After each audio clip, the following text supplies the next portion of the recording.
பார்த்துப்போ அப்படிங்கிற அந்த ஒற்றை வார்த்தைக்குள்ள நிறைய விஷயங்கள் பொதிந்து கிடக்குதுங்க. அதை பற்றி பார்ப்போம்.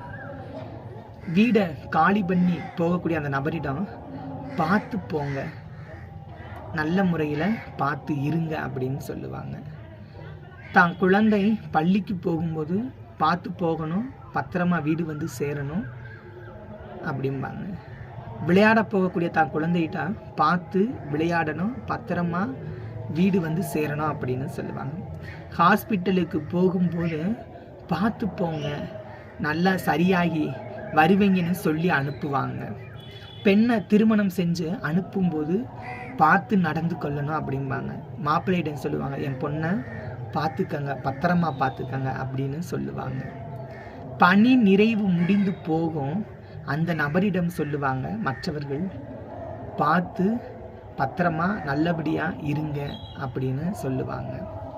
தான் பையன் வண்டியில் போகும்போது பார்த்து மெதுவாக வண்டியில் போகணும், பத்திரமா வீடு வந்து சேரணும் அப்படின்னு சொல்லுவாங்க. தேர்வு எழுத போகும் தான் குழந்தைய நல்ல முறையில் தேர்வு எழுதணும், பார்த்து சரியான முறையில் எழுதணும் அப்படின்னு சொல்லுவாங்க.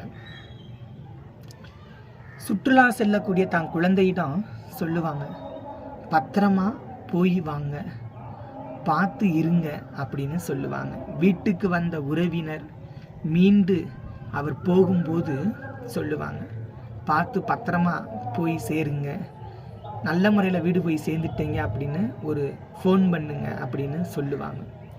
இந்த பார்த்து போயிட்டு வா என்பது ஒத்த வார்த்தை தான், ஆனால் அதுக்குள்ளே எவ்வளவோ அர்த்தங்கள் பொதிந்து கிடக்குது, அன்பு பொதிந்து கிடக்கிறது.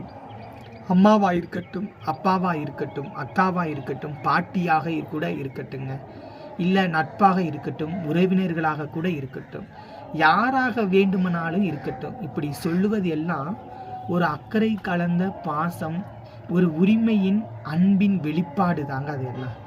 இப்படி சொல்றவங்க எல்லாருக்கும் கிடைத்து விடாதுங்க. அப்படி கிடைத்திருந்தால்னா அவங்கள அப்படியே பிடித்து வைத்து கொள்ளுங்க. அந்த ஒத்த வார்த்தைக்குள்ள தாங்க முழுமையான அன்பு புதிந்து கிடக்குது. தெரிந்து செயல்படுவோம். பார்த்து போ அப்படிங்கிறது எல்லாருக்கும் கிடைத்து விடாது. கிடைத்து விட்டால் அதை தக்க வைத்துக் கொள்ளுங்கள். வாழ்க வளர்க வளத்துடன்.